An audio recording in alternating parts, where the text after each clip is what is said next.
Good morning friend.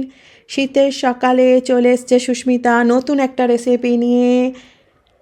প্রথমে একটা কড়াই নিলাম, কড়ার মধ্যে কিছুটা সাদা জিরে আর শুকনো কিছু মশলা যেমন দারচিনি, তেজপাতা, লবঙ্গ আর নিয়ে নিলাম এলাচ, নিয়ে ভালো করে ফ্রাই করে নিয়ে তার মধ্যে দিয়ে দিলাম কিছুটার মতন পেঁয়াজ।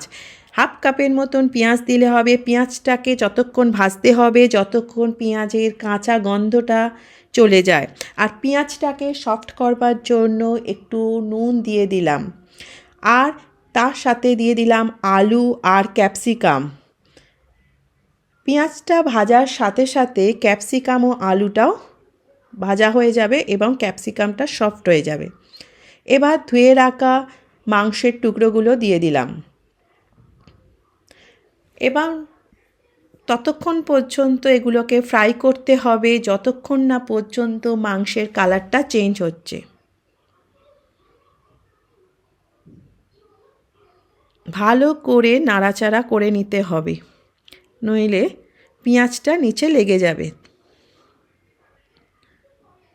এবার আদা, রসুন আর টমেটো আর কাঁচা লঙ্কা বাটাটা দিয়ে দিলাম। ভালো করে এবার এটাকে মিক্সড করে নিতে হবে মাংসের সাথে। ভালো করে নাড়াচাড়া করে নিতে হবে, একদম ভালো করে কষাই করতে হবে।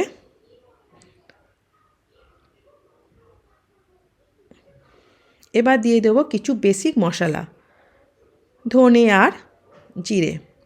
আমি এখানে শুকনো লঙ্কাটা ইউজ করলাম না, কেউ চাইলেও এটাকে ইউজ করতে পারে শুকনো লঙ্কা। আর কিছুটা দেখতেই পাচ্ছেন সব চেঞ্জ হয়ে গেছে, অনেকটা চেঞ্জ হয়ে গেছে কালারটা।